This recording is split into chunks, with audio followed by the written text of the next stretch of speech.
So hello students. तो students आज हम आपका क्लास 12th मैथमेटिक्स में जो हमारी प्रचंड सीरीज चल रही है मैथमेटिक्स के लिए, उसके रिगार्डिंग हम लेक्चर मेरा आज जो आया वो लेक्चर नंबर 6 है।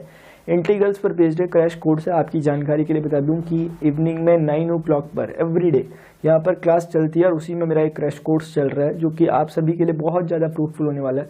नाम का एक क्रैश कोर्स है, लेकिन इसमें उन सभी स्टूडेंट के लिए जो कि अपनी प्रिपरेशन कर चुके हैं या कर रहे हैं उनके लिए रिवीजन या फिर बहुत सारी चीज़ों को समझने में ये लेक्चर हेल्प करता है। चलिए ठीक है, आगे बढ़ते हैं।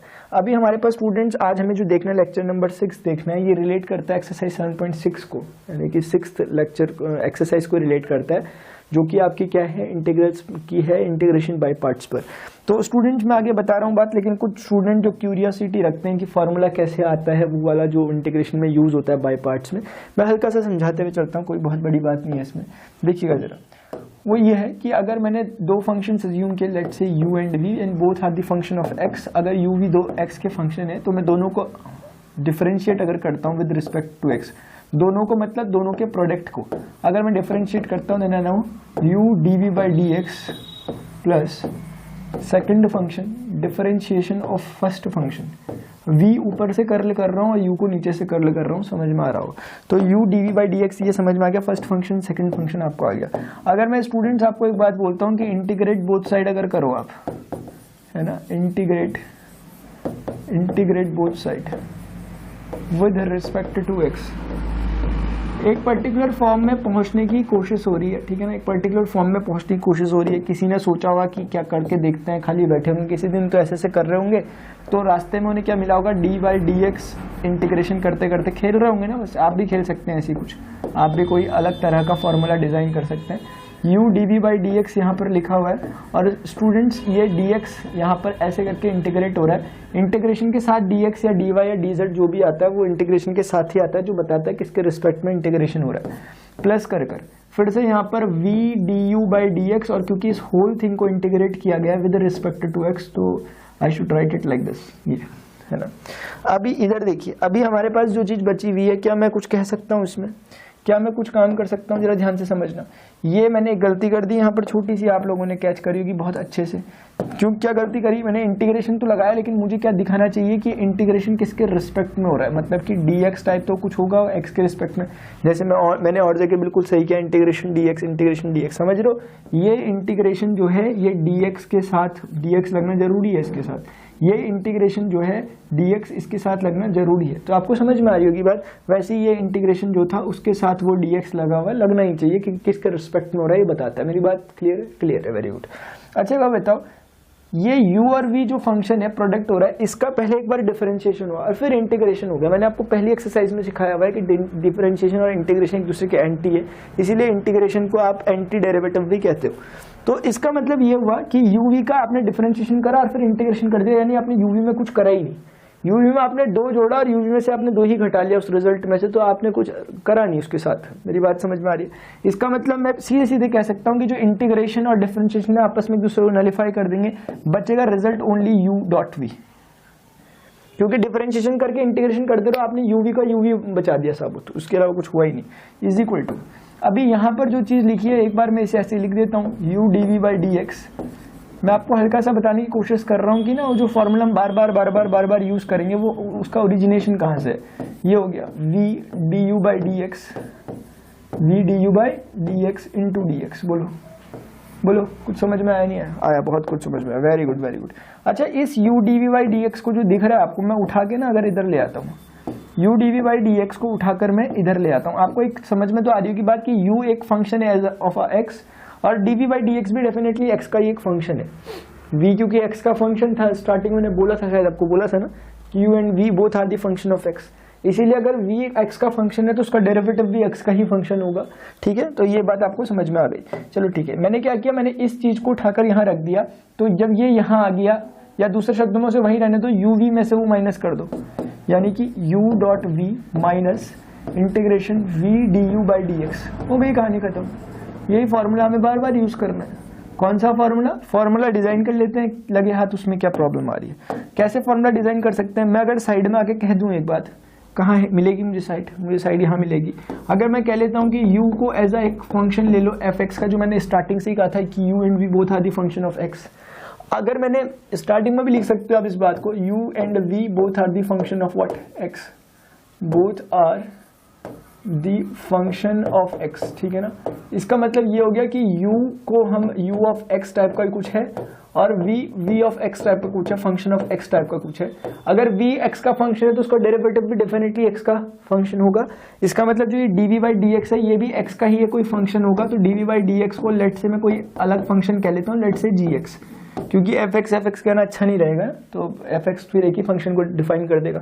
फंक्शन होंगे x के लेकिन अलग अलग हो सकते हैं, इसलिए u को ऐसा दिखाया देखो।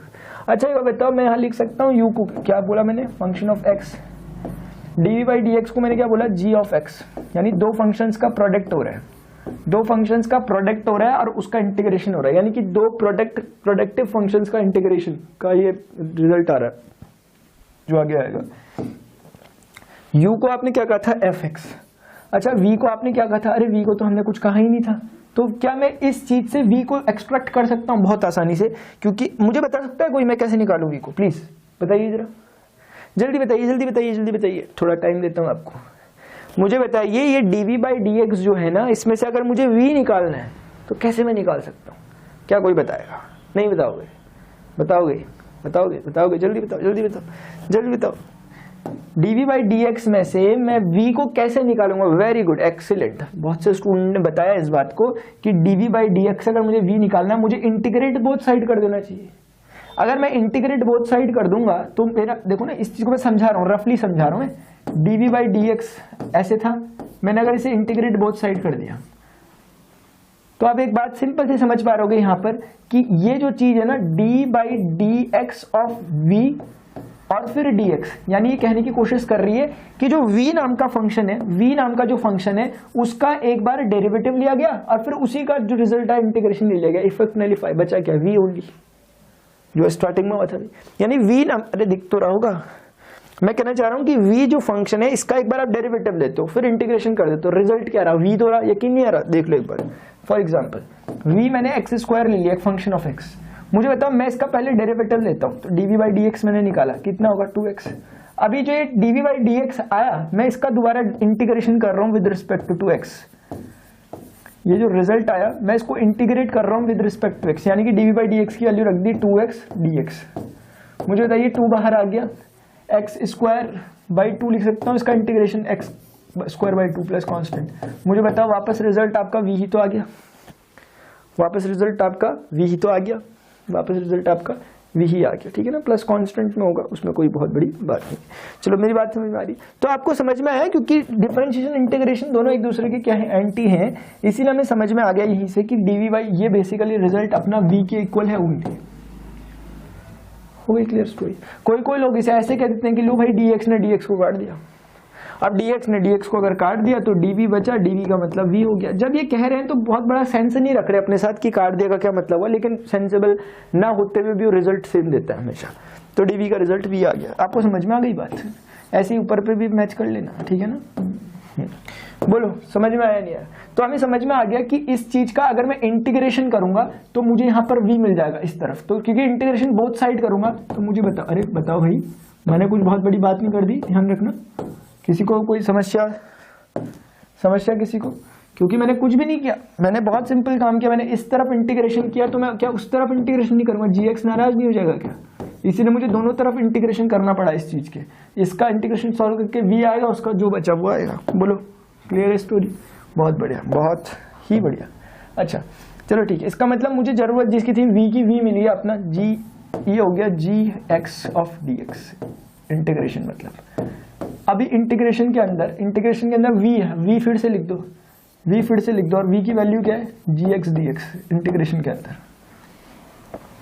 सामने बचा हुआ du बाई dx मतलब कि अगर आपसे कोई पूछे कि भाई du बाई dx क्या होगा, तो आप इजीली बोल सकते हो कि du by dx is nothing but f dash x।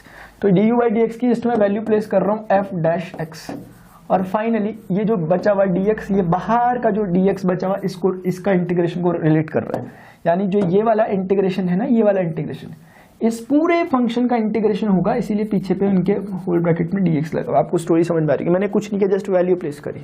बोलो कुछ गलत काम? बिल्कुल सही काम। समझ में आ रही है बात? ठीक है, तो अभी हमें समझ में आ गया कि अगर एक f(x) है, एक फंक्शन है, और एक g(x) एक दूसरा फंक्शन है, यानी दो फंक्शंस का जब प्रोडक्ट हो रहा है तो उनका इंटीग्रेशन का जो फॉर्मूला होता है वो बोलता है कि सबसे पहले अगर मैं इस फंक्शन को एज अ ना कुछ नाम दे दूं, अगर मैं इस फंक्शन को एज अ कुछ नाम दे दूं, जैसे फर्स्ट, और इसे दे दूं मैं सेकंड फंक्शन, तो ये क्या कहना चाह रहा है इसे समझना। ये कहना चाह रहा है कि सबसे पहले काम करो, फर्स्ट फंक्शन को एज इट इज लिख दो, हमने बोला लिख दिया। फिर ये कहना चाह रहा है सेकंड फंक्शन का इंटीग्रेशन ले लो। क्या कहना चाह रहे हैं? सेकंड फंक्शन का इंटीग्रेशन ले लो, सेकंड फंक्शन क्योंकि g(x) हमने ले लिया। फिर ये बोलते हैं ठहरो, रुको, थोड़ा सा आराम करो, और माइनस का साइन लगा और इंटीग्रेशन का साइन लगा, हमने लगा दिया। इस चीज को आप लिख ऐसे भी सकते हो कि इस चीज को थोड़ा आगे लिख दे रहा हूं मैं, अगर तो आगे लिखने का मतलब फर्स्ट फंक्शन का डेरिवेटिव, मतलब वही चीज है, ऑर्डर कोई दिक्कत नहीं हो रही, कमी उठा आपस में। और ये जो चीज बची इसको मैंने ऐसे करके लिख दिया, क्योंकि ऐसे ही फॉर्मूला याद रहता है ना अक्सर स्टूडेंट्स को, इसीलिए मैंने उसी फॉर्म में लिख दिया। अरे बोलो कितना सिंपल हो गया, ठीक है ना? इतनी सिंपल सी बात थी, और ये फॉर्मूला ऐसे डिराइव होता है। नो डाउट कि फॉर्मूला आपसे पूछा नहीं जाएगा मेरे हिसाब से तो, लेकिन फिर भी इसका फील होना अपने आप पे जरूरी है।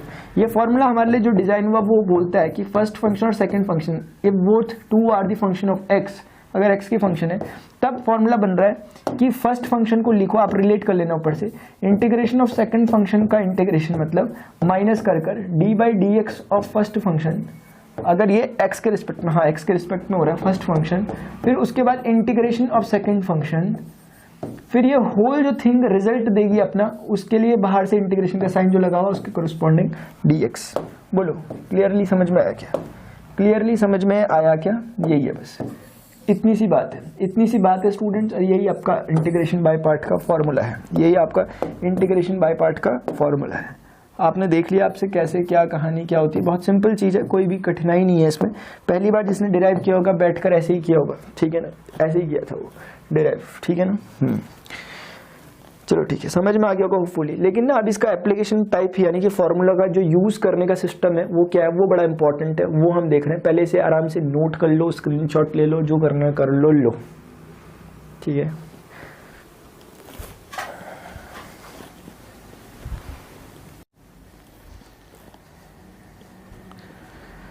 चलिए स्टूडेंट्स, फोटो तो खींच लिया आपने ना। अभी हम क्या कर रहे हैं, अभी हम आगे बढ़ रहे हैं, ठीक है ना? अभी हम जैसे क्वेश्चन आ गया बाई चांस, तो क्वेश्चन को देखते ही हमें एग्जैक्टली पहचान में आना चाहिए कि दो फंक्शंस का प्रोडक्ट हो रहा है, और दो फंक्शंस का प्रोडक्ट का इंटीग्रेशन का फॉर्मूला आज से हमें मिल गया। एक्स, इससे पहले हमने जब डिफरेंशिएशन पढ़ा था, हमने तब पहली बार पढ़ा था कि यार first function differentiation of second function plus second function differentiation of first function, ये दो फंक्शंस के प्रोडक्ट का डिफरेंशिएशन का फॉर्मूला है, वो हमने ऐसा पढ़ा था। आज हमें एक नई चीज देखने को मिली कि दो फंक्शंस के प्रोडक्ट करने पर उनका इंटीग्रेशन का क्या फॉर्मूला होता है। आज हमें प्रोडक्ट रूल बन गया फॉर इंटीग्रेशन। ये जो हमने पढ़ा अभी जस्ट ये पढ़ा, this is product rule for integration, product rule of any two functions for integration, ये हमारा बना हुआ। अभी स्टूडेंट्स मैं इसको सॉल्व करने की कोशिश कर रहा हूँ, जरा करते हैं। अब समस्या ये है कि कोई चाहे तो इस चीज को ना, इसी चीज को ऐसे भी तो बोल सकता है, cos x into x। अब पूरी गेम में समस्या ये है कि जो हमने पीछे फर्स्ट सेकंड फंक्शन माने उसमें कौन फर्स्ट और कौन सेकंड होगा, क्योंकि ये तो बना के चल दिया फॉर्मूला, और ये फॉर्मूला कभी भी कम्यूट नहीं है। कम्यूट नहीं है मेरे कहने का मतलब है फर्स्ट और सेकंड का इंटीग्रेशन करोगे अगर, और आप सोच रहे हो उनकी पोजीशंस में बदल दो, उससे फॉर्मूला डिस्टॉर्ट हो जाएगा, खराब हो जाएगा, मतलब नहीं हो पाएगा, आंसर ही नहीं आ पाएगा कभी तो इसीलिए ये बड़ा यहाँ पर इंपॉर्टेंट गेम चेंजर पॉइंट रहता है कि आपने फर्स्ट फंक्शन और सेकंड फंक्शन किसे चूज किया। उसके लिए कुछ स्टूडेंट कुछ अलग अलग फॉर्मूले जैसे पता नहीं क्या आईलेट जैसी कुछ चीजें लगाते हैं, जो कि मैं आपको नहीं सजेस्ट करता लगाने के लिए, ठीक है ना? बाकी आपकी मर्जी, वो लगाते हैं लेकिन हम नहीं लगाते। तो मैं बोल रहा हूँ आपको कि ना हम इसे किसको फर्स्ट किसको सेकंड माने, तो मेरे सजेशन सुने। मैं चाहता हूँ कि मानने से पहले आप थोड़ा सा एक बार देख लो, ठीक है ना? हाँ, क्योंकि मैंने बोला कि मैं सिखाता नहीं हूँ, मैं क्या करता हूँ आपको दिखाता हूँ। इसीलिए स्टूडेंट मैं ये बताने की कोशिश करता हूँ कि किसी को भी फर्स्ट किसी को भी सेकंड मान लो, दो ही तो पॉसिबिलिटीज हो सकती हैं, दो ही पॉसिबिलिटीज हो सकती है, मतलब एक बार ये फर्स्ट एक बार ये सेकंड है, और एक पॉसिबिलिटी हो सकती है कि लो चलो लिख किसे कहीं भी सकते हो, लेकिन चलो फर्स्ट इसे कह रहा हूँ तो इसी को आगे लिख लेता हूँ, ऐसा कोई प्रॉब्लम नहीं है। एक बार मैं इसे फर्स्ट इसे सेकंड कह रहा हूँ, यानी एक बार मैंने x को फर्स्ट कहा, एक बार मैंने x को सेकंड कह दिया।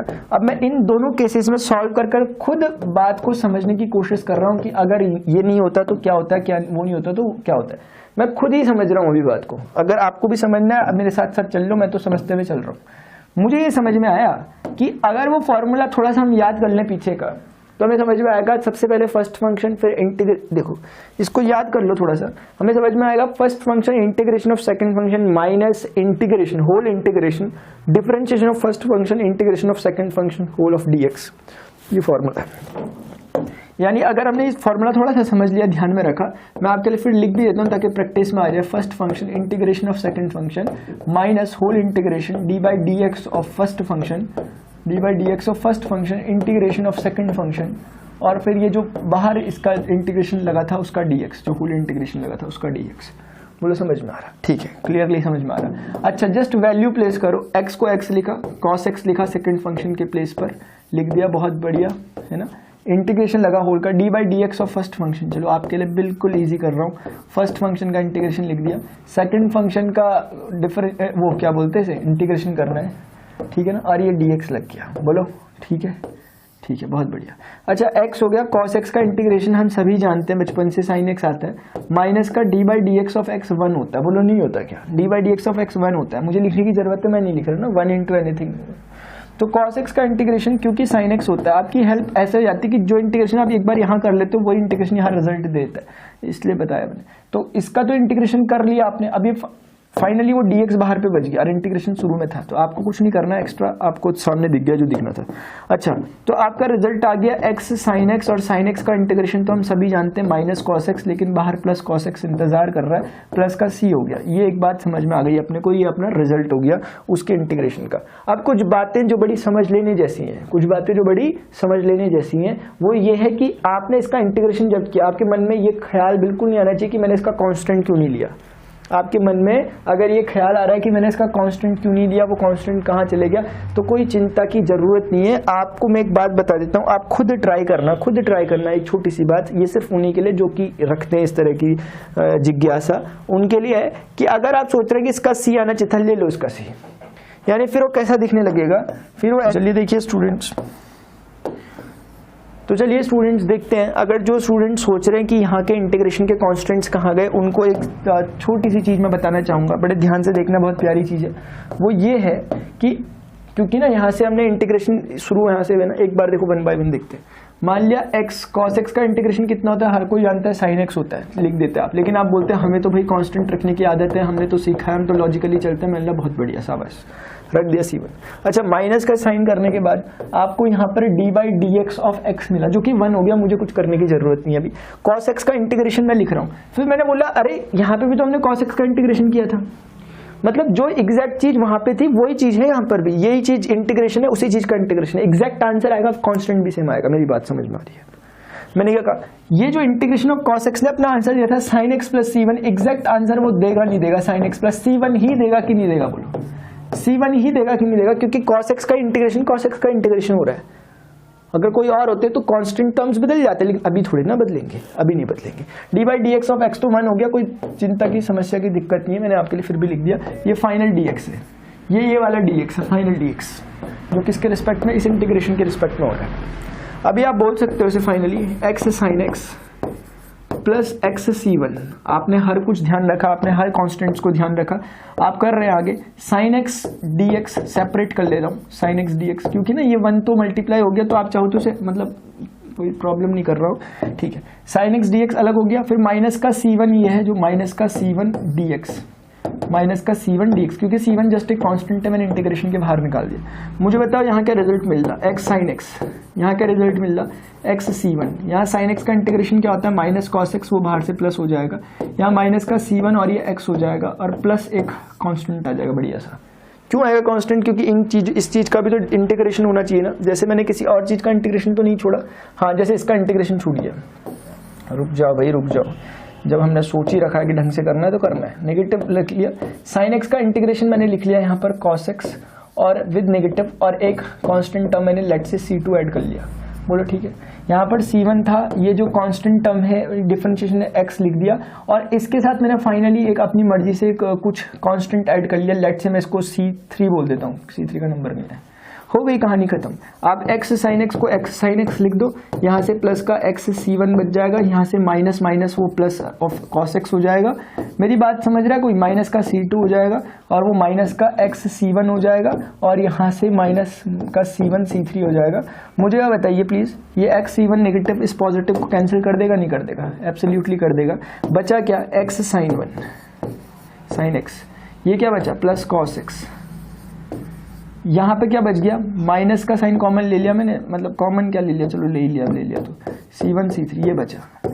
इस पूरे को मैं एज आप समझ ही चुके मैं सबके सब x sin x लिख दिया मैंने, यहाँ मैंने प्लस cos x लिख दिया। इस पूरे को विद नेगेटिव मैंने लेट से कांस्टेंट c कह दिया, यानी कि where c is what? c is nothing but minus c2 minus c1 c3, ये है वो c। अलग से एक्सप्लेन करने की जरूरत नहीं है, लेकिन अभी फिलहाल बता दिया मैंने आपको, ये हो गया। आप इस रिजल्ट को मैच कीजिए, ये रिजल्ट एक जैसे हैं कि नहीं है।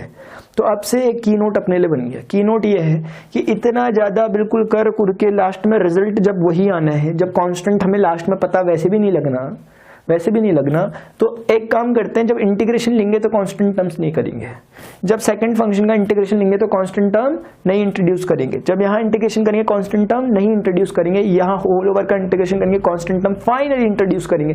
फाइनली एक इंटीग्रेशन का कांस्टेंट हम लगा देंगे, क्योंकि इफेक्ट में कोई फर्क तो पड़ता नहीं कोई, इसीलिए हमने ये एक की पॉइंट समझा। मेरी बात किसी को समझ में आ रही है? इसे जरूर से नोट कर लो प्लीज, ये इंपॉर्टेंट बात है जो मैंने बताई आपको कि इंटीग्रेशन में कांस्टेंट क्यों नहीं लगता। ये कुछ इंपॉर्टेंट फैक्ट्स होते हैं, स्टूडेंट ध्यान नहीं रखते, फिर आगे जाकर प्रॉब्लम होती है। ठीक है, चलो ठीक है, बहुत बढ़िया।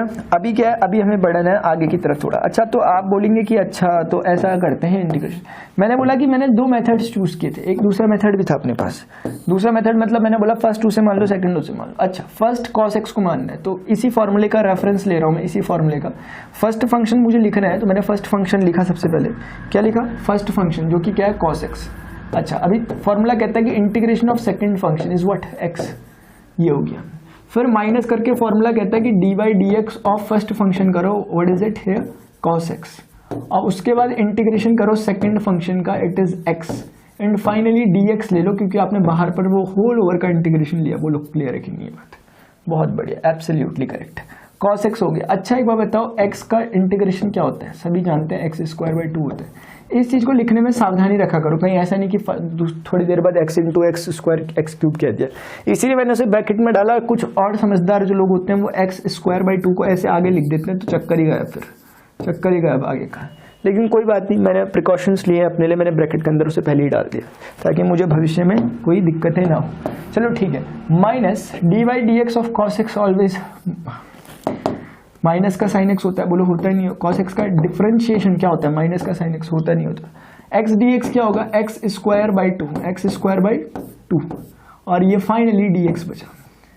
यानी कि आपको समझ में आ गया कि अंदर आपके पास यहाँ आपने किया था cos x और ये हुआ था x स्क्वायर बाई 2, और यहाँ आपके पास अंदर जो चीज बच रही है माइनस माइनस प्लस, और वो हो गया अंदर 1/2 को भी बाहर ले लो।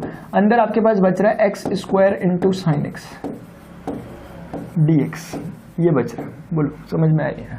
यानी आपने इंटीग्रेशन बाय पार्ट को सॉल्व करने की कोशिश की थी, आपने दो प्रोडक्ट्स के इंटीग्रेशन को सॉल्व करने की कोशिश की थी, आप फाइनली फिर दो प्रोडक्ट के इंटीग्रेशन पे आकर रुक गए। और मजे की एक बात है कि आप पहले से ज्यादा भारी संकट में हो। इसीलिए क्योंकि पहले जो था ना, अभी अगर मैं आपको बताऊं कि अगर आप यही चीज एग्जैक्टली चीज को रिपीट करोगे, यानी जैसे आपने इस x को सेकंड फंक्शन कहा था, इस x स्क्वायर को इस बार सेकंड और इसको फर्स्ट फंक्शन अगर आप कह के सॉल्व करते हो, अगर आप एग्जैक्टली आगे बढ़ते हो इसी इंटीग्रेशन को सॉल्व करने, तो आप एक उससे बड़ी भारी संकट में पड़ जाओगे, क्योंकि ये इंटीग्रेशन फाइनली ना x³ में कन्वर्ट हो जाएगा, उसके बाद x4 में कन्वर्ट हो जाएगा, उसके बाद x5 में कन्वर्ट हो जाएगा, और ये बढ़ता ही रहेगा, कभी कम नहीं होगा। मेरी बात समझ रहे हो? अब बात को थोड़ा ऑब्जर्व करने का समय आ गया। देखो सुनो प्लीज, ये x जो आपने सेकंड फंक्शन लिखा, फॉर्मूला इस बात का गवाह है कि जो सेकंड फंक्शन रहता है हमेशा उसका इंटीग्रेशन होता है, सेकंड फंक्शन का हमेशा इंटीग्रेशन होता है। अगर आपने x को सेकंड फंक्शन मान लिया, तो तो आप x की पावर को बढ़ाने का काम कर रहे हो या घटाने का काम कर रहे हो? क्योंकि मुझे खुद बताओ, जब आपने सोच लिया कि x सेकंड फंक्शन की तरह ट्रीट होगा, तो आगे जाने पर इंटीग्रेशन करते समय बार बार x का इंटीग्रेशन करने से उसकी पावर x²/2 हो जाएगी, यानी पावर इंक्रीज कर जाएगी। अगली बारी में दोबारा आप उसे सेकंड फंक्शन की तरह ट्रीट करोगे x² को, अब फिर इंटीग्रेशन होगा x² का, वो x³/3 में बन जाएगा। फिर आप x³ को जब सेकंड फंक्शन लोगे, उसका दोबारा इंटीग्रेशन होगा, x4 में x5 में बढ़ता रहेगा। इंटीग्रेशन का सीधा सा मतलब है कि x की पावर को वो बढ़ाता रहेगा, जो आपके लिए नुकसानदायक है। अच्छा एक बात सोचो, अगर x की पावर अभी 1 थी, वो बढ़ने की जगह अगर घट जाती, यानी 1 से 2 होने की जगह अगर 1 से 0 हो जाती, अगर यहाँ 0 जाती x की पावर, तो आपके लिए कितना आसान था sin x का इंटीग्रेशन करना। यस, ये तो हमें ये बात क्लियरली समझ में आई कि x जो दिख रहा है आपको, ये जो x आपको दिख रहा है, हमें इसको ऐसे तरह का फंक्शन लेना होगा जो अपनी पावर को बढ़ाए ना घटाए। उसके लिए हमें उसका डिफरेंशिएशन यानी x को एज अ फर्स्ट फंक्शन लेना चाहिए, क्योंकि जिसको आप फर्स्ट फंक्शन लेते हो उसका डिफरेंशिएशन होता है, जिसको आप फर्स्ट फंक्शन लेते हो उसका डिफरेंशिएशन होता है, और डिफरेंशिएशन x की पावर को डेफिनेटली घटा देगा। आप जानते हो x⁻n = nxn-1 ऊपर पे, तो वो जो x की पावर 1 है उसको कम कर देगा। आप देखो x की पावर 1 को उसने गायब कर दिया, x की पावर 0 कर दिया, x⁻0 1 होता है। अब आपके लिए कितना, ये चीज को अपने माइंड में रखना है, फिर आप आईलेट जैसी चीजों से बच जाओगे, और वो चीजें बहुत आपके लिए यूज की नहीं है आगे चलकर, मतलब ऐसे हर जगह के लिए यूजेबल नहीं है वो। बहुत जगह वो सूट करती है, बहुत जगह सूट करती है, लेकिन लास्ट में अल्टीमेटली आपने एग्जाम देना होता है। एग्जाम में आपको जानबूझकर ऐसा क्वेश्चन फेंक दिया जाएगा आपके आगे कि आप आईलेट ही लगाते रह जाओगे, कुछ नहीं कर पाओगे। ये एक बेसिक अंडरस्टैंडिंग है इस चीज की, क्योंकि ना आईलेट लगाने वाले ने पता क्या किया, उसने पहले चीजों को समझा, फिर उन्होंने ना एक अपने हिसाब से एक अपने लिए शॉर्टकट बनाया। लेकिन शॉर्टकट लास्ट में शॉर्टकट ही होता है, ठीक है ना, वो आपको पूरी क्लियरिटी नहीं देगा और कभी ना कभी फंसा भी सकता है आपको शॉर्टकट। इसीलिए मेरी टीचर कहा करती थी फर्स्ट क्लास में कि शॉर्टकट नहीं लेना चाहिए, ठीक है ना। चलो ठीक है, अभी समझ में आ रही बात। तो ये एक शॉर्टकट नहीं लेना, मैं इसमें एक थोड़ा सा अमेंडमेंट करना चाहूँगा। शॉर्टकट नहीं लेना चाहिए, और शॉर्टकट ले सकते हैं तब जब आपको लॉन्ग कट का सब कुछ अंदाजा हो, पता हो, ठीक है ना। हाँ ये बात है। चलो तो आपको समझ में आया, ऐसी भूल हम कभी नहीं करेंगे, यानी इस तरह की चीज मैं कभी नहीं करने वाला। आप अपना देख लो, मैं तो कभी नहीं करूंगा। मैं इसलिए नहीं करूंगा कि मुझे पता है भाई एक्स को क्यों मुझे बढ़ाना, मैं नहीं बढ़ाऊंगा, ठीक है ना। अभी मुझे समझ में आ गया। Second question, log x dx। अभी इंपॉर्टेंट बात है। अच्छा log x dx है, इसका इंटीग्रेशन क्या जानते, नहीं जानते, ठीक है ना। तो एक काम करते हैं, log x dx को मैंने ऐसा कह दिया, मैंने 1 से मल्टीप्लाई कर दिया और log x dx कह दिया। क्या मैंने कुछ गलत किया? मैंने बिल्कुल गलत नहीं किया, बिल्कुल सही है। मैंने इसे दो फंक्शंस की तरह ट्रीट करवा दिया। ये बहुत इंपॉर्टेंट चीज है। log x का फॉर्मूला इसके अलावा कहीं और से निकाल भी नहीं सकते हम, इंटीग्रेशन बाय पार्ट की हेल्प से। इंटीग्रेशन का log x का इंटीग्रेशन जो है वो इंटीग्रेशन बाय पार्ट के अलावा कहीं और से मिलता भी नहीं हमें। अच्छा अब आपके मन में आएगा किसको फर्स्ट फंक्शन लूं, 1 को या सेकंड को, किसको लूं। तो आपको याद आना चाहिए कि भाई log x को तो मैं सेकंड फंक्शन ले ही नहीं सकता। क्यों नहीं ले सकता? आपकी जनरल नॉलेज के लिए मैं फिर से फॉर्मूला लिख देता हूं। फर्स्ट फंक्शन सेकंड फंक्शन का integration minus differentiation of first function integration of second function whole का dx, क्योंकि इस पूरे का इंटीग्रेशन हो रहा है। मैं ये कहना चाह रहा हूं कि log x को तो मैं सेकंड फंक्शन ले ही नहीं सकता, क्योंकि अगर मैंने log x को सेकंड फंक्शन ले लिया तो मुझे log x का इंटीग्रेशन निकालना पड़ेगा। पूरा का पूरा गेम उसी के लिए चल रहा है। log x का इंटीग्रेशन नहीं पता उसी के लिए तो गेम खेलना है पूरा का पूरा। अगर आपने log x को ही सेकंड फंक्शन मान लिया तो फिर तो सब बेकार हो गई बातें। इसीलिए अगर आपने log x को ही सेकंड फंक्शन मान लिया, सारी बातें बेकार हो गई। तो फिर कोई बोलेगा क्या करें, हम बोलेंगे log x को फर्स्ट फंक्शन मानो, log x को फर्स्ट फंक्शन मानो, log x को फर्स्ट फंक्शन मानो, और ये जो 1 है उसको सेकंड फंक्शन मान लो, क्योंकि 1 भी बेसिकली एज अ फंक्शन है ना। x⁻0 बोल लो, x का ही तो फंक्शन है, x का, y का, z का, जिसका कहना है। अच्छा इस फॉर्मूले में जब मैं वैल्यू प्लेस करने की कोशिश करने लगा तो मैंने देखा कि फर्स्ट फंक्शन को सबसे पहले लिखा जाता है, उसके बाद इंटीग्रेशन किया जाता है सेकंड फंक्शन का। सेकंड फंक्शन यानी 1 का इंटीग्रेशन किया गया, माइनस कर dy/dx ऑफ फर्स्ट फंक्शन किया जाता है। फर्स्ट फंक्शन log x होता है। उसके बाद इंटीग्रेशन एग्जैक्टली जैसे पहले किया था, जो सेकंड फंक्शन है उसका किया जाता है इंटीग्रेशन, जो कि इस बार सेकंड फंक्शन 1 है। फिर मुझे फाइनली क्या करना होता है, मुझे फाइनली इंटीग्रेशन का जो आगे लिया था उसका dx लगा देना होता है। मुझे बताइए log x हो गया, 1 का इंटीग्रेशन क्या होता है, x होगा कि नहीं होगा विद रिस्पेक्ट टू x, क्योंकि dx का इंटीग्रेशन x होता है। सबको आता है इंटीग्रेशन ऑफ dx क्या होता है, x। किसी को प्रॉब्लम हो रही है, x की पावर 0 सपोज कर लो और x की पावर 0+1 ओवर 0+1 आपको 1 मिलेगा। d/dx ऑफ log x कितना होता है, 1/x होता है। इंटीग्रेशन ऑफ dx कितना होता है, अगेन x ही होता है। और फाइनली dx तैयार बैठा हुआ आगे के उसके लिए, x ने x को क्या कर दिया, कैंसिल कर दिया, आगे क्या बचा, x बचा, फिर क्या बचा, log x बचा, फिर क्या बचा, देखते हैं, माइनस का इंटीग्रेशन ऑफ dx बचा, इंटीग्रेशन ऑफ dx बचा, और फिर मैं इसे फर्दर सॉल्व कर दूंगा, x log x आ जाएगा और dx का इंटीग्रेशन कितना हो जाएगा, माइनस का x प्लस ऑफ कांस्टेंट। बोलो जरा, समझ में आ रही है बात? ये एक छोटी सी बात है जो कि बहुत बड़ी हो जाती है अगर आप गलती से भी यहाँ इनका जो चुनाव करते हैं अगर वो गलत हो जाता है, ठीक है ना। अगर चुनाव गलत होते हैं तो फिर नुकसान भुगतना पड़ता है, ठीक है ना। ये चुनाव अगर गलत हो गया गलती से तो सिलेक्शन आपका अगर गलत हो गया तो ये आपके सामने रिजल्ट है। आपने एक बात देख ली कि बहुत सिंपल था, अच्छा ठीक है, आज से कभी भी कोई बोलेगा लॉग एक्स का इंटीग्रेशन हमें याद रखने की जरूरत नहीं, याद हो गया बहुत अच्छी बात है, लेकिन रहने दो, लेकिन तरीका याद रहना चाहिए कि मतलब हाँ कहाँ से वो निकलता है। अच्छा एक नेक्स्ट क्वेश्चन है, x raise to the power x. हमारे पास वही संकट है इस बार भी, क्योंकि हमें एक बात की क्लियरिटी है कि जो ये चीज आपको दिख रही है ये दो फंक्शंस का प्रोडक्ट है। अगर ये दो फंक्शंस का प्रोडक्ट और इसका इंटीग्रेशन हो रहा है तो हमें बिना सोचे समझे सीधे बोलना चाहिए एक्सरसाइज 7.6, एक्सरसाइज 7.6 वो भी बाय पार्ट। और फिर मुझे एक और बात बिना सोचे समझे बोल देनी चाहिए कि ये जो एक्स है इसे भूल के भी मैंने सेकंड फंक्शन नहीं मानना, क्योंकि x को एक बार सेकंड फंक्शन मान लिया तो अपनी पावर बढ़ाता हुआ भागता रहेगा आगे, इसे पकड़ना फिर मुश्किल हो जाएगा बहुत ज्यादा। क्योंकि x को अगर मैंने एक बार सेकंड फंक्शन मान लिया तो अपना फॉर्मूला कहता है कि first function integration of second function फिर minus differentiation of first function और फिर उसके बाद integration of second function, integration of second function, फिर dx होल में हो गया ये जो बाहर dx लगा हुआ इसका। बोलो समझ में आया नहीं आया? ठीक है ना, हाँ पूरी स्टोरी क्लियर। चलो ठीक है, तो हमें स्टूडेंट्स एक बात समझ में आ गई यहाँ से कि ये जो दिख रहा है आपको यहाँ पर रिजल्ट, इस रिजल्ट को आगे करते हुए रुक जाओ, एक सेकंड रुक जाओ जरा। चलो ठीक है, हो गया एक सेकंड, ठीक है। मैं ये कहना चाह रहा था कि जो फर्स्ट फंक्शन दिख रहा है और जो सेकंड फंक्शन है सबको फॉर्मूला पता है। अब आपको मैं बोल रहा हूँ कि सेकंड फंक्शन अगर मैं भूल के भी x को मान लिया अगर सेकंड फंक्शन, तो x क्या करेगा, अपना इंटीग्रेशन करेगा, इंटीग्रेशन करके वो x स्क्वायर होगा, और x स्क्वायर के नुकसान आप भली भांति जानते हो कि ये होते हैं। इसके बाद आप फंस जाओगे, आगे आप नहीं कर पाओगे सॉल्व, आप ऐसे ही घूमते जाओगे, भूल भुलैया में फंस जाओगे, ठीक है ना। तो फिर हमें आइडिया है कि भाई जब ऐसा ही है, इतनी जब समस्या है तो फिर हमें क्या जरूरत है इतना सेकंड मानने की। मान लो इसे फर्स्ट मान लो, इसे फर्स्ट फंक्शन मान लो, एक्स को सेकंड फंक्शन मान लो। अब तो ठीक है, हाँ ठीक है। तो फर्स्ट फंक्शन लिख लिया एक्स इंटीग्रेशन ऑफ क्या, second function, second function is what, e raise to the power x dx, फिर माइनस कर d by D x of क्या, फर्स्ट फंक्शन, फर्स्ट फंक्शन क्या सपोज किया आपने x, उसके बाद integration of second function e x suppose किया, ये हो गया। इस होल थिंग का dx ले लेंगे क्योंकि ये जो रिजल्ट आया पूरा का पूरा इसका बाहर से इंटीग्रेशन लगता है।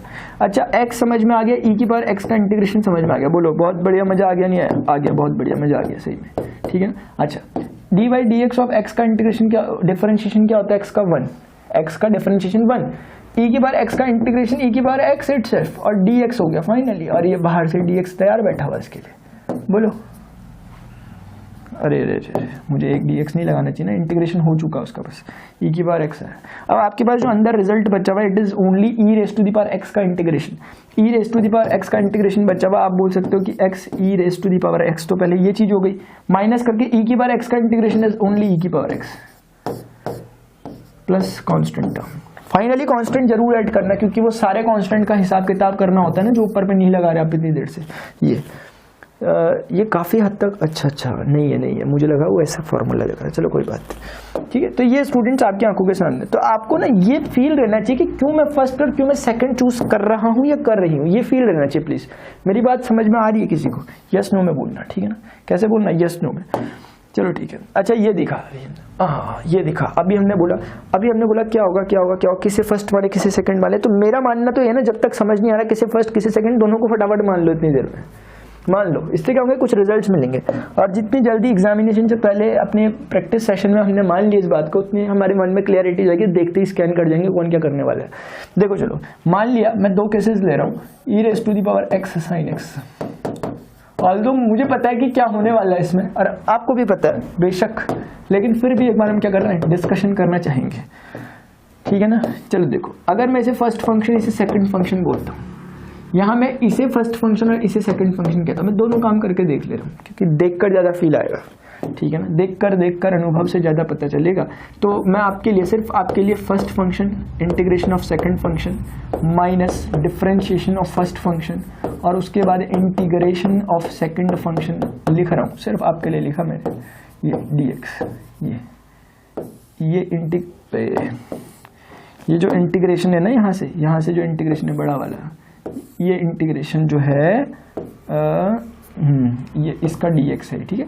चलो ठीक है, अभी फर्स्ट फंक्शन e की पावर x को रख दिया, integration of second function that is what sin x dx, फिर माइनस कर d by D x of first function is what e raise to the power ex, integration of second function is what sin x of dx, finally dx। अरे समझ में तो आता है कि खाली बस एक मतलब हमें, मुझे भी लग रहा है कि मैं जब पढ़ता था ना, मुझे भी शायद कभी कभी ऐसा ही लगता था कि ये खाली लगाना है, बस ये साइंस लगा देना है, मतलब एक लास्ट में लगा देना है, समझ में आना चाहिए। तभी मैं बार बार ब्रैकेट में डाल रहा हूँ कि पूरी चीज़ एज कुछ फंक्शन ऑफ x आएगी और उसका इंटीग्रेशन करना है, ऐसे समझ में आना चाहिए ना। हाँ चलो ठीक है, अभी हम यहाँ तक पहुँच गए, बहुत बढ़िया। e की पावर x लिखा, sin x का इंटीग्रेशन तो हम सभी के सभी जानते हैं, नेगेटिव cos ऑफ x होता है, नेगेटिव आगे से ले लिया, मल्टीप्लाई का साइन है, माइनस का साइन ले लिया, D by D x of e की पावर x, तो e की पावर x होता है। अच्छा sin x का इंटीग्रेशन क्या होता है, आपने बोला माइनस cos x होता है, मैं अच्छा तो मैंने लिख दिया, प्लस का कॉन्स्टेंट हो गया, बोलो सही है।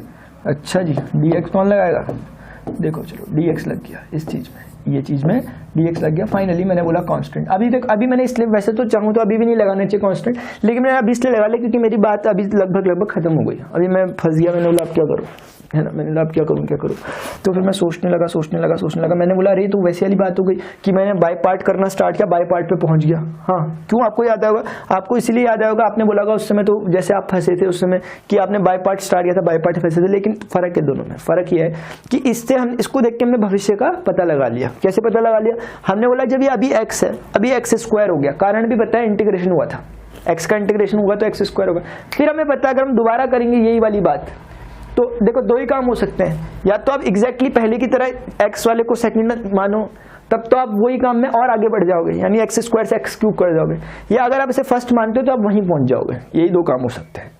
तो हमें समझ में आता है कि कोई फायदा नहीं हुआ इस चीज़ का, क्योंकि या तो ये हमें यहाँ भेज रहे हैं या यहाँ, दोनों जगह हमारे लिए काम की नहीं है। मेरी बात समझ में आ रही होगी, आपको समझ में आ रहा था, सेकंड फंक्शन लेते ही ये क्यूब कर देगा अगले उसमें, फिर 4 कर देगा, दिक्कत हो रही थी। क्या यहाँ पर भी हम भविष्य देखने का काम करें, क्या यहाँ पर भी हम इसका फ्यूचर देखेंगे, ब्राइट है कि डार्क है कि क्या है, इस चीज का इंटीग्रेशन जो है, ठीक है ना। देखो मैं ना अभी सी नहीं लगा रहा क्योंकि आप लोग जानते हो मैंने पूरा रहस्य बता रखा है सी का, फाइनली लगा दूंगा लास्ट में, अच्छा नहीं लग रहा देखने में इसलिए। चलो ठीक है ना, ये हो गया। अभी मैं यहाँ तक पहुंचा हूँ, अब मुझे बताइए मैं इसका भविष्य देख पा रहा हूँ। मैंने बोला कि मैंने पहले किसको क्या माना था, फर्स्ट माना था e की पावर x को, अगर मैं इसको फिर से फर्स्ट मान लेता हूँ, इसको फिर से सेकंड मान लेता हूँ cos x को। अभी मुझे समझ में आ रहा है कि cos x को जब मैंने पिछली बार सेकंड माना था तो sin x को मैं पिछली बार सेकंड माना था, cos x आया था। और अभी जब cos x को अगर मैंने सेकंड मान लिया तो अब sin x आएगा, अब sin x आएगा। लेकिन थोड़ा समझने वाली बात लग रही है, अगर आप कुछ ज़्यादा ही सोचना चाहते हो तो आप देखोगे, आप बोलोगे sin x से cos x आया कैसे था, क्योंकि आपने sin x को सेकंड फंक्शन माना था और सेकंड फंक्शन का इंटीग्रेशन cos x हुआ था तो आपका cos x आया था। आप समझ गए कि ये जो cos x है अभी आगे जाके कभी sin x दोबारा बनाएगा, यानी साइकिल को कंप्लीट करेगा, आगे नहीं बढ़ रहा, कुछ आगे नहीं कर रहा, x स्क्वायर को x क्यूब नहीं बना रहा, साइन से कॉस आया, कॉस से अगले स्टेप में साइन आएगा, बस पूरा गेम वहीं फिनिश होता है। ये आपको देखने से क्लियरिटी आनी चाहिए इस चीज को, और इस सिचुएशन को फील करना, जरा जो मैं आगे कर रहा हूँ इस सिचुएशन को फील करना। अरे मैंने कहाँ रख दिया अपना स्टाइलस, देखो चलो मैं ये कहना चाह रहा हूँ कि ये जो चीज है, ये जो पूरी की पूरी चीज है, लेट से इस पूरी चीज को ना कुछ एक I1 टाइप का सपोज करो, I1 इंटीग्रल, और इस चीज को आप I सपोज कर लो, इसके सॉल्यूशन को जो इसका इंटीग्रल आएगा। चलो ठीक है, अभी मुझे समझ में आ गया, मेरा ये जो इक्वेशन 1 सपोज करके मैं आगे बढ़ रहा हूँ, मैंने I1 को साइड में ले लिया, मैंने आप आ जाओ जरा इधर, और I1 को बोला चाहो तो वहीं कंटिन्यू कर सकते हो, कोई प्रॉब्लम नहीं है इसमें ना, कर सकते हो। और मैं तो बोला कर ही लेते हैं, छोड़ो 1 का चक्कर भी, ठीक है ना। वही काम एग्जैक्टली जैसे हम बड़े थे उसी काम को फॉलो कर रहे हैं, यानी मैंने पहले e की पावर x को फर्स्ट माना था, अभी भी फर्स्ट मान लो, अभी भी सेकंड मान लो, क्योंकि मुझे पता है ना अब वैसी वाली बात नहीं हो रही जैसे x स्क्वायर से x क्यूब वाली भी थी। चलो देखते हैं इधर, e की पावर x cos x, ठीक है लिख दिया, नाउ प्लस था। अभी मैं फटाफट वही चीज लगा रहा हूँ, फर्स्ट फंक्शन सेकंड फंक्शन, मुझे बताओ फर्स्ट फंक्शन को लिख लेते हैं, इंटीग्रेशन ऑफ सेकंड फंक्शन लेते हैं कि नहीं लेते हैं। उसके बाद माइनस का साइन कर d by D x of first function लेते हैं कि नहीं लेते हैं। उसके बाद इंटीग्रेशन ऑफ सेकंड फंक्शन करते हैं कि नहीं करते हैं। और फाइनली जो भी रिजल्ट आता है उसका dx ले लेते हैं, क्योंकि वो जो इंटीग्रेशन का बड़ा वाला साइन है बाहर से ये इंतजार कर रहा है उसका। अच्छा, माइनस e की पावर x cos x को मैंने एज इट इज लिख दिया, प्लस का साइन बचा, ई की पावर एक्स कॉस एक्स का इंटीग्रेशन क्या होता है, sine X only with positive sine, बोलो होता नहीं होता, minus D by D x of E की पावर एक्स, पहले होल इंटीग्रेशन करो, इसे सॉल्व करो अंदर, ई की पावर एक्स होता है, ऐसा नहीं कि यहीं से हमने बोल दिया ये कट गया, ऐसा कि इसका डिफरेंशिएशन भी हो रहा है इंटीग्रेशन भी हो रहा है, ऐसी मत बोल देना, वो होल ब्रैकेट के अंदर है ये सारी चीज, पहले इसको सॉल्व करना है फिर आप इंटीग्रेट कर पाओगे, मेरी बात समझे कोई है ना। मैंने कहा कि ये ना इंटीग्रेशन होल थिंग का है, इस कहां से कहां तक, यहां से यहां तक की चीज को पहले सॉल्व करो फर्स्ट ऑफ ऑल, फिर इंटीग्रेट करना है। चलो ठीक है, यहां तक हम पहुंच गए और हमने देखा कि ई की पावर एक्स का डिफरेंशिएशन उतना ही हो गया, कॉस एक्स का डिफरेंशिएशन कितना, इंटीग्रेशन कितना होता है, साइन एक्स होता है विथ पॉजिटिव, ठीक है, बहुत बढ़िया, बहुत सुंदर, इतना हो गया रिजल्ट। अच्छा, तो आपने बोला कि रिजल्ट ये हो गया, अब आप नजर डालोगे एक इधर उधर करके देखने की कोशिश अगर करोगे, ये मैंने ब्रैकेट कौन सा लगा रखा है, इसकी जरूरत नहीं है ना ब्रैकेट की, मैंने गलत लगा रखा ब्रैकेट, जरूरत तो नहीं है, जरूरत है क्या, एक सेकंड, ये तो वो था, हाँ जरूरत नहीं है, चलो ठीक है। अभी मैंने सोचा, मैंने बोला अब तो मैं फिर फंस गया, फिर ये बाय पार्ट बन गया, अब क्या करूं, ये तो फिर से बाय पार्ट शुरू हो गया। फिर मुझे समझ में आ जाना चाहिए कि जैसे मैं ई की बार ई एक्स साइन एक्स से स्टार्ट किया था, ई एक्स कॉस एक्स पे आया, जब मैंने इसे दोबारा रिपीट करा तो वापस ई की बार एक्स साइन एक्स पे आ गया, यानी उसी रिजल्ट पे आ गया, और इस रिजल्ट को हमने आई जैसा नाम कुछ दिया है, यानी जितना कुछ सॉल्यूशन आ रहा है ये इक्वल टू आई के है, जितना सॉल्यूशन आ रहा है ये सभी इक्वल टू आई के आ रहा है ना। ये हमेशा की बात होती है, ऐसा मत सोचना कि इतना दिमाग हम कैसे लगा रहे हैं कि कब क्या हो गया, ये हर बार होगा तो कैसे नहीं लगाओगे, ये जो हर बार होगा तो कैसे नहीं पता लगेगा कि आपको यही हो रहा है बार बार, मुझे पता है कि आपको भी पता लग जाएगा, पता होगा आपको, ये पूरी चीज एज अ आई की तरह ट्रीट कर रही है, क्योंकि ई की power X sine x with integration को हमने आई कहा था, तो ये जो माइनस का आई बना, ये टोटल चीज क्या बन गई, नहीं समझ आया, माइनस ई की पावर एक्स कॉस एक्स जो दिख रहा है आपको, और ये प्लस ई की power X cos x sine x जो दिख रहा है, ये होल थिंग आई हो गई, क्योंकि पूरी चीज आई थी, ऊपर से देख लो, माइनस आई जब इधर आएगा इस आई के साथ 2i हो जाएगा, बस ये हमेशा का काम है। जिस दिन पहली बार मेरे टीचर ने मुझे कराया था, मुझे मजा आ गया था देख के, मैंने अरे ऐसा कैसे हो गया, फिर मैंने सोचा इसमें कुछ साजिश होती है, कुछ पहले से याद करा जाता होगा कि ऐसा होता होगा, लेकिन नहीं, मुझे बाद में पता चला ऐसा नहीं था, वो बहुत सिंपल सा मैथ्स है। आप चाहो तो ई की पावर एक्स को कॉमन ले सकते हो, नहीं चाह रहे तो मतलब ई की power X sine X minus E की पावर एक्स कॉस एक्स, ठीक है ना, ये रिजल्ट हो गया। अब फाइनली सी लगाना मत भूलना, क्योंकि इस सी पे हमारे बहुत सारे उदाहरण ऐसे बहुत ऊपर के, ठीक है ना, क्या है उदाहरण बहुत सारे ऊपर के, ठीक है, आई हो गया, ये बोलो कुछ समझ में आया नहीं आया, ये सिंपल सी स्टोरी थी और आपने इसे सॉल्व कर लिया, बोलो समझ में आ गया नहीं आ गया, हो गया, ठीक है ना, ये रिजल्ट आ गया, ठीक है। अभी कोई बोल रहा कि मैं ना ऐसे वाला करना चाहता हूँ, मैं ये जो दिख रहा था मैं इसके साथ कुछ करना चाहता हूँ, यानी कि ये जो ई की पावर एक्स साइन एक्स है मैं इस तरह से करना चाहता हूँ, मैं इस फॉर्मूले की हेल्प लो, फर्स्ट फंक्शन लिख दो साइन एक्स, लो इसको भी थोड़ी देर के लिए आई टाइप का कुछ मान लो, साइन एक्स फर्स्ट फंक्शन लिख लिया, इंटीग्रेशन ऑफ सेकंड फंक्शन कर लिया, माइनस कर d by D x of first function कर लिया which is what sine x, उसके बाद मैंने इंटीग्रेशन ऑफ सेकंड फंक्शन कर लिया, और उसके बाद जो भी रिजल्ट आए इस फाइनल रिजल्ट को मैंने इंटीग्रेट कर दिया विद रिस्पेक्ट टू एक्स, ये इंटीग्रेशन का साइन। अच्छा, अब क्या होगा, अब ये होगा कि साइन एक्स हो गया, ई की पावर एक्स का इंटीग्रेशन ई की पावर एक्स ही होता है, माइनस ऑफ साइन एक्स का डिफरेंशिएशन कॉस एक्स हो गया, ध्यान से ई की पावर एक्स का इंटीग्रेशन ई की पावर एक्स ही होता है, फाइनली जो भी रिजल्ट आया उसको मुझे डिफरेंशिएशन। अब मैंने बोला तो फिर से बाय पार्ट बन गया, क्योंकि दो फंक्शंस आपस में फिर से प्रोडक्ट कर रहे हैं, तो मुझे याद है कि दो फंक्शंस आपस में प्रोडक्ट तो कर रहे हैं, लेकिन ये बात है कि पहले ई की पावर एक्स साइन एक्स था, ई की पावर एक्स कॉस एक्स, और एक और बार का साइकिल चलाऊंगा तो कॉस एक्स फिर साइन एक्स में बदल जाएगा। ये मैं एग्जैक्ट चीज तो नहीं कर रहा ना, हाँ नहीं कर रहा एग्जैक्ट चीज, तो मुझे समझ में आ गया, मैंने जैसा था वैसे ही मानना, फिर से वैसे ही मानना, अगर उल्टा मान लिया तो वापस नहीं पहुंच जाओगे जहां से आए थे, फिर गलत हो जाएगा। ई की बार एक्स साइन एक्स ये था, कॉस एक्स वाला फर्स्ट हो गया, ठीक है ना। अभी ये जो चीज चली आ रही है ये आई के इक्वल चली आ रही है ऊपर से, क्योंकि आई के इक्वल है सारी बातें, चलो ठीक है। अभी आई इज इक्वल टू हमारा क्या आ रहा है, साइन एक्स ई की पावर एक्स, ये हो गया, माइनस इसको आपने फर्स्ट फंक्शन को लिखना चाहिए, सेकंड फंक्शन का आपको इंटीग्रेशन करना चाहिए, और उसके बाद सेकंड फंक्शन को माइनस करके डिफरेंशिएट करना चाहिए फर्स्ट फंक्शन को, first of all first function को डिफरेंशिएट करना चाहिए और सेकंड फंक्शन का इंटीग्रेशन लेना चाहिए, और फाइनली जो भी रिजल्ट आया उसका इंटीग्रेशन करना चाहिए with respect to what x. बोलो समझ में आ रही सारी स्टोरी, ठीक है, वेरी गुड, एक्सीलेंट, ठीक है ना। आई इज इक्वल टू कितना है हमारे पास, sine X E raise to the power X, मैं बार बार सोच रहा हूँ इसको आगे लगा दूं लेकिन बार बार रह जा रहा है, कॉस एक्स हो गया, ई की पावर एक्स का इंटीग्रेशन कितना हो गया, ओनली ई की पावर एक्स, कितने लोगों ने कर लिया जल्दी बताओ, माइनस ऑफ कॉस एक्स का इंटीग्रेशन डिफरेंशिएशन साइन एक्स होता है विद नेगेटिव, वो पॉजिटिव कर देगा, D by D x of cos x कितना होता है, साइन एक्स विद नेगेटिव, उसने नेगेटिव को पॉजिटिव कर दिया, ई की पावर एक्स का इंटीग्रेशन ई की पावर एक्स ही होता है, और ये डी एक्स लग गया, कोई ये तो नहीं सोच रहा ये dx कहाँ गया, ये इंटीग्रेशन के ऑपरेशन में गायब हो गया, बचा ये सिर्फ। अब आपको खुद देखकर दिख जाना चाहिए कि e की power x sin x dx तो i होता है, यानी ये चीज तो i हो गई, ये कोई और नहीं है, ये चीज क्या हो गई, i हो गई, ठीक है ना।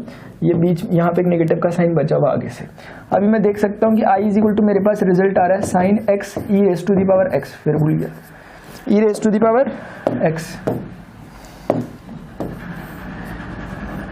एक मिनट रुक जाओ, यहाँ पे थोड़ा मुझे अच्छे से लिखने दो जरा।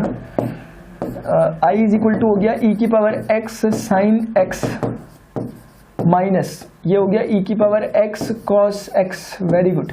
ये प्लस, हाँ ये होल थिंग जो है, ये whole thing with integration, whole thing with integration is nothing but equal to i, integration के साथ i के इक्वल है, यानी कि ये जो नेगेटिव अंदर जाएगा पॉजिटिव को, वो i हमें मिल गया अंदर, नेगेटिव i इधर आएगा भागता हुआ 2i हो जाएगा, 2i is equal to e की power x sin x minus cos x हो गया। और हमें हमारे पास बहुत उधार है किसका, c का, तो c को फाइनली लगाना, बड़े गर्व से लगाना है इसको, ठीक है ना। तो i इज इक्वल टू हमारे पास कितना बचा, हाफ। आप चाहो तो e की पावर x को कॉमन ले सकते हो, लेकिन मैंने इससे पहली बार में लिया था, इस बार में नहीं ले रहा, आपको लेना जरूर चाहिए, ठीक है ना। ये हो गया, ये हो गया आपका रिजल्ट, ये आपका रिजल्ट है। और आप इन दोनों को आप मैच करके देख सकते हैं, आप इन दोनों को मैच करके देख सकते हैं, क्या दोनों रिजल्ट सेम है, एग्जैक्टली सेम है, कोई बिल्कुल भी इधर का उधर नहीं है। मेरे कहने का मतलब है दोनों तरीके से हो सकता है, अब बिल्कुल हो सकता है। इसीलिए हमें समझ जाना चाहिए कि इसमें कुछ नहीं बिगड़ रहा, कोई कुछ भी किसी को मान ले, कोई दिक्कत नहीं हो रही। आपसे थोड़ी थोड़ी क्लियरिटी रहनी चाहिए। e की पावर x हमेशा आंसर e की पावर x देता है, और sin x और cos x कुछ भी मान लो, sin x cos x घूम के एक चक्कर के बाद वापस वहीं आ जाएंगे। e की पावर x तो वैसे भी कोई करने नहीं वाला कुछ भी काम, e की पावर x तो वैसे भी कोई चेंजेस नहीं लाएगा। sin x और cos x का चक्कर यह है कि sin x एक बार घूम के cos और cos फिर घूम के sin बना देगा, वो हमारी हेल्प कर देगा, ये बात है, ठीक है ना। समझ गए होंगे होपफुली, इसे नोट कर लीजिए आराम से।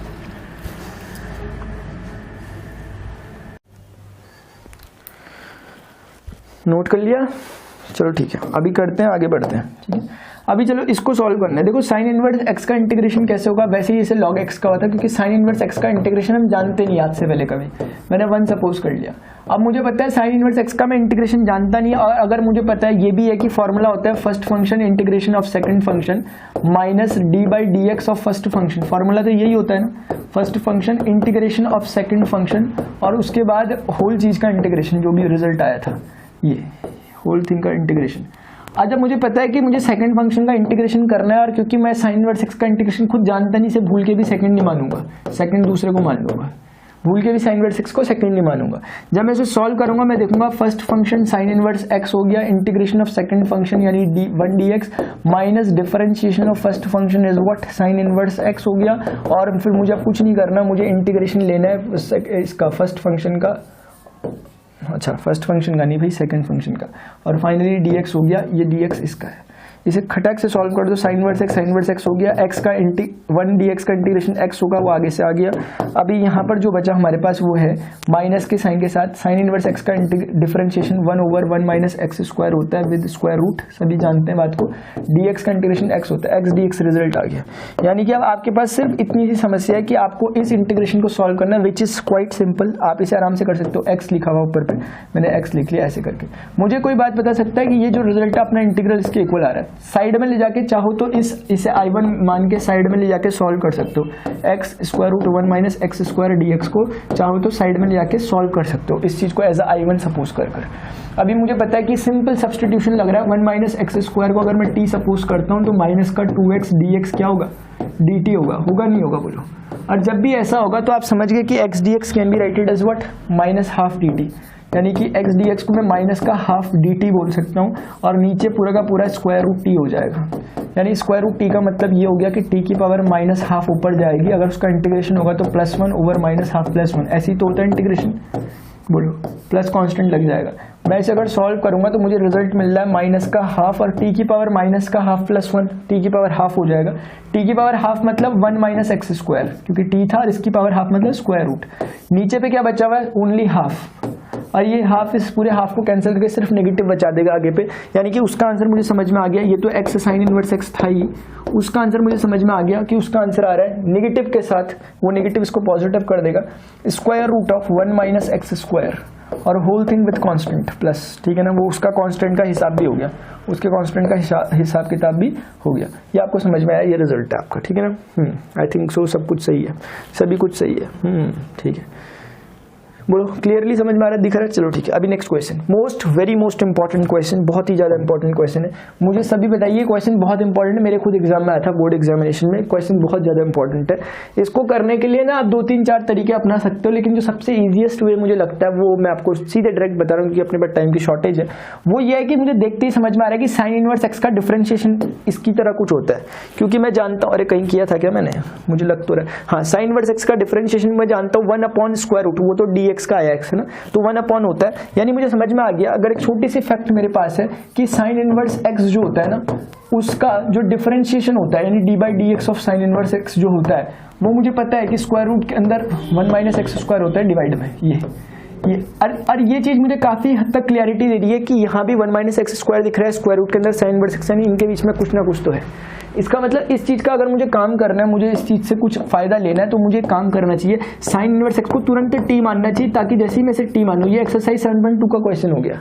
साइन इनवर्स x को जैसे ही मैं t मानूंगा, मुझे पता है डिफरेंशिएटिंग बोथ साइड जब मैं करूंगा तो मुझे 1/√1 - x² मिलेगा, और यहाँ dt/dx मिलेगा, और dt बाई जो dx होगा वो मल्टीप्लाई होकर यहाँ आ जाएगा, तो मेरे पास रिजल्ट कुछ इस तरह का दिखने लग जाएगा। ये मुझे क्या फायदा देगा, ये मुझे ये फायदा देगा कि जो ऊपर पे लिखा हुआ है sign inverse x, in place of sine inverse x मैं t लिख पाऊंगा। बाकी dx बाई दिस थिंग, यानी कि ये जो डिनोमिनेटर विद dx है, डिनोमिनेटर विद dx है, this is whole equal to dt, यानी dt का भी काम हो गया। t तो अपना साइन इनवर्स x बन ही चुका था, बचा x को क्या लिखूं, तो x को इस चीज से जो आपने यहाँ अज्यूम की है, x can be writed as what, sine t, sine inverse को उधर भेज दिया, x को साइन t बोल सकते हैं। मुझे बताओ इससे ज्यादा सिंपल क्वेश्चन कहीं मिला आपको आज तक? ठीक है ना, इतना सिंपल सी बात है, ये इतनी सिंपल सी बात है। आपका ये रिजल्ट, ये जो फॉर्मेशन इसका इस तरह से होगा, सब कुछ समझ लो, कोई प्रॉब्लम तो नहीं है। साइन इनवर्स x को आपने t सपोज किया है, dx by this thing is equal to dt, x बचा, x can be writed as what, sine t। ठीक है, अभी आपको इस चीज को जस्ट क्या करना है, सिंपल सॉल्व करना है, कोई बहुत बड़ी बात नहीं है। मुझे बताओ इस चीज में किसको फर्स्ट किसको सेकंड मानोगे? बहुत सिंपल सी बात है, भूल के भी अगर हमने t को सेकंड फंक्शन मान लिया, वो इंटीग्रेट होगा तो t² बनाएगा, फिर इंटीग्रेट होगा t³ बनाएगा। अरे बाप रे, बहुत लंबी कहानी जा रही है। बहुत सिंपल तरीका है, क्यों ना t की पावर को रिड्यूस करा जाए। t की पावर को रिड्यूस करने का मतलब फर्स्ट फंक्शन और सेकंड फंक्शन बनाया जाए इसको, यानी कि अगर मैं फर्स्ट फंक्शन इसका लेता हूं, first function integration of second function, फिर माइनस कर dt ऑफ t के रिस्पेक्ट में चल रहा है, x मत लिख देना, फर्स्ट फंक्शन किसको एज्यूम किया, t को, और integration of second function is what, sine t है, साइन t हो गया, और dt लगा दिया मैंने इसके इंटीग्रेशन का, और फाइनल dt लगा दिया मैंने जो अपना बाहर इंटीग्रेशन तैयार बैठा। ये क्लियरिटी के साथ समझ में आनी चाहिए। मैंने 2 एग्जांपल्स के थ्रू आपको समझाया है कि क्यों t को मैं सेकंड फंक्शन भूल के भी नहीं मानूंगा। t हो गया। अभी साइन t का इंटीग्रेशन क्या होता है, हमेशा ही cos t होता है। अच्छा, नेगेटिव नहीं आता ना, हाँ आता है, माइनस का d/dt ऑफ t 1 हो गया। साइन t का इंटीग्रेशन क्या हो गया, cos t with negative, cos t with negative, तो मैंने नेगेटिव को बाहर रख दिया, 1 को मैंने मल्टीप्लाई कर दिया, कोई दिक्कत नहीं है, dt फाइनली रिजल्ट आ गया। अभी आप सभी जानते हैं कि ये तो बहुत सिंपल सा है, क्योंकि हमें पता लग गया कि यहाँ पर माइनस का t cos t हो गया, माइनस का t cos t हो गया ये, और यहाँ पर बच्चा cos t का integration is what, sine t, और सारे हिसाब किताब पूरे करने के लिए कांस्टेंट लगा दो। t की वैल्यू जो है वो लिख दो, आपको समझ में आ रहा होगा। अगर साइन t ऐसा है तो cos t क्या होगा, definitely 1 minus sine square t, क्योंकि साइन t की वैल्यू आपको पता है, उसे रख दो वहां पर 1 माइनस x²। इसका मतलब आपको समझ में आ गया कि cos t की वैल्यू तो मुझे ये रखनी है, और t की वैल्यू तो आप आई थिंक जानते ही हो, साइन इनवर्स x, तो t की वैल्यू तो आप जानते ही हो, साइन इनवर्स x हो गई।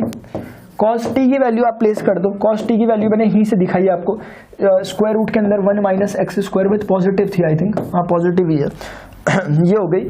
अभी प्लस कर साइन t को लिखना है, साइन t तो आपने बिल्कुल देखेगा x के इक्वल है, प्लस कांस्टेंट, तो आपका जो रिजल्ट है वो simply x minus square root 1 minus x², और उसके बाद sine inverse x plus constant के इक्वल आ रहा है। ठीक है ना, दिस इज योर आंसर। ठीक है ना, ये बहुत सिंपल क्वेश्चन है, जो तरीके आपके दिमाग में आ रहे हैं उन तरीकों से करो। इसे मैंने एक्सरसाइज में एक डिफरेंट तरीके से भी करा रखा है, आप उससे भी कर सकते हो, लेकिन फिलहाल मुझे लगा ये वाला इजीएस्ट वन है।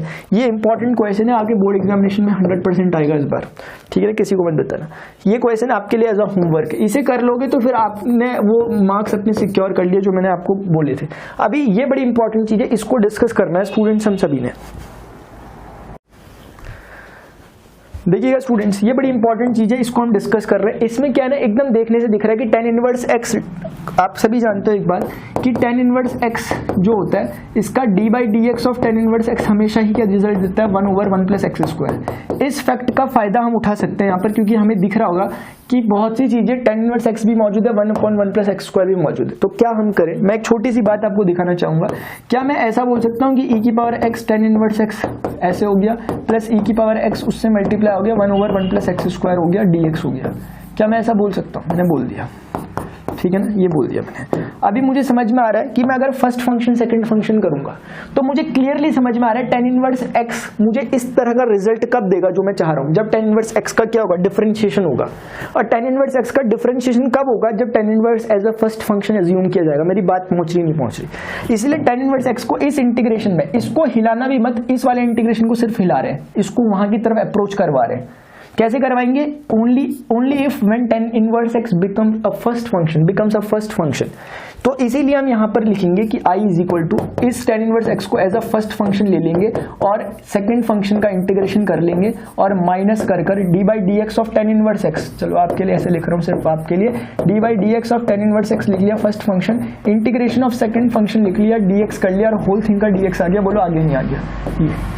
लेकिन इस चीज में मैं चेंजेस नहीं करूंगा, इसलिए मैं इसको ऐसे ही लिख रहा हूँ e⁻x 1/1+x², dx। अभी फाइनली आप देखोगे कि जो अपना I इक्वल टू आ रहा है वो आ रहा है tan इनवर्स x, तो वही रहेगा e⁻x का इंटीग्रेशन जब होगा तो e⁻x ही आ जाएगा minus d/dx of tan inverse x 1/1+x² होता है। बोलो होता है नहीं होता?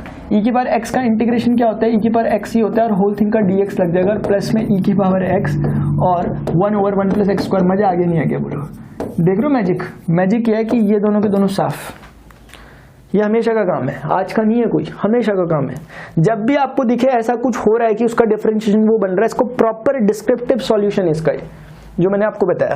अभी रिजल्ट आपके पास आया, it is equal to what, e⁻x tan inverse x। आप में से बहुत से लोग बहुत देर से बोल रहे होंगे इस बात को और बोल रही हैं, मैं देख रहा हूँ ये बात कि आप बोल रहे हैं अरे सर हम तो इसको एक बहुत सिंपल मेथड से कर सकते हैं। सुन ली मैंने आपकी बात, सुन ली, लेकिन ना हमें उनके पीछे नहीं जाना चाहिए। मैंने आपको बताया था शॉर्टकट तभी हमें बताने चाहिए जब हमें लॉन्ग कट पता है, हमें लॉन्ग कट पता चल गया। लॉन्ग कट नहीं, एक्चुअल सॉल्यूशन, लॉन्ग कट भी नहीं करा मैं। ऐसा नहीं कि कोई सिंपल सी चीज है मैं जबरदस्ती लॉन्ग कट कर रहा हूँ, ऐसा भी नहीं बोला मैंने, ये इसका प्रॉपर वे था। अच्छा एक सिंपल वे भी बता देता हूं। इस चीज से लोगों ने एक तरीका अपनाया, उन्होंने बोला कि जब भी ना, उन्होंने बोला कि एक चीज हमेशा याद रख लो। क्या चीज हमेशा याद रख लो? उन्होंने बोला जब भी आपको कुछ ऐसी चीज दिखे कि e⁻x तो रहे लेकिन इनसाइड द ब्रैकेट फंक्शन रहे और उसका जस्ट उस डेरिवेटिव उस फंक्शन के साथ ऐड हो रहा हो, तो आप बिना सोचे समझे इसके इंटीग्रेशन का आंसर सिंपली e⁻x fx कह देना, बिना सोचे समझे, लेकिन कांस्टेंट जरूर लगा देना, ठीक है ना। ओहो देखो मैंने कांस्टेंट नहीं लगाया था, ये हो गया। अच्छा तो आपने बोला, आपने जब ये देखा तो आपको समझ में आया अरे अगर tan x को fx की तरह अज्यूम किया जाए तो tan x का डिफरेंशिएशन तो है वो चीज, tan x का डिफरेंशिएशन तो यही चीज है। यानी आप समझ गए कि ये तो इस फॉर्मेट को फॉलो कर रही है कि e⁻x के अंदर फंक्शन प्लस फंक्शन और उसका इंटीग्रेशन अगर हमसे पूछ रही है, can I write it as e⁻x is what tan x only plus C. देखो इतने सिंपली भी आंसर आ सकता है, लेकिन इसमें हमें पता नहीं लग रहा कैसे आया क्या आया, बस इतना है कि आता है बस। तो ये रिजल्ट है। तो आपको आपसे ये चीज हमेशा ध्यान रखनी है कि जब भी ऐसा कुछ दिखाई दे रिजल्ट, ये 1 नंबर के क्वेश्चन के लिए बहुत सही है, लेकिन 2-3 नंबर के लिए आपको जरूर ऐसे करना चाहिए। चलो देखो आपकी प्रैक्टिस के लिए सिर्फ आपको करना है ऐसे डिस्क्रिप्टिव वे में करना, मैंने पहले ही बता दिया, ठीक है ना। हाँ करके मुझे प्रॉपरली बताना है आपने कि मैंने किया था, लेकिन मैं थोड़ी ना डिस्क्रिप्टिव वे में करूंगा अभी। मैं तो अभी सिर्फ समझा दूंगा कि e⁻x f of x plus function का डेरिवेटिव जब हम करते हैं तो इसका जो रिजल्ट आता है इंटीग्रेशन करने के बाद it becomes ex f of x plus constant, ये आता है। अगर मैं इसे कंपेयर करूंगा मैं देखूंगा e⁻x है, अगर यहाँ sin x लिखा, हम सभी जानते हैं कि sin x का डेरिवेटिव कौन होता है, cos x, तो वो एग्जैक्टली वही है वहां पर। तो हम देखेंगे कि इसका answer must be equal to what, e⁻x actual function is what sin x plus constant. इसका इस चीज का आंसर आपका ये आना चाहिए, लेकिन आप इसे डिस्क्रिप्टिव वे में निकाल के दिखाओ।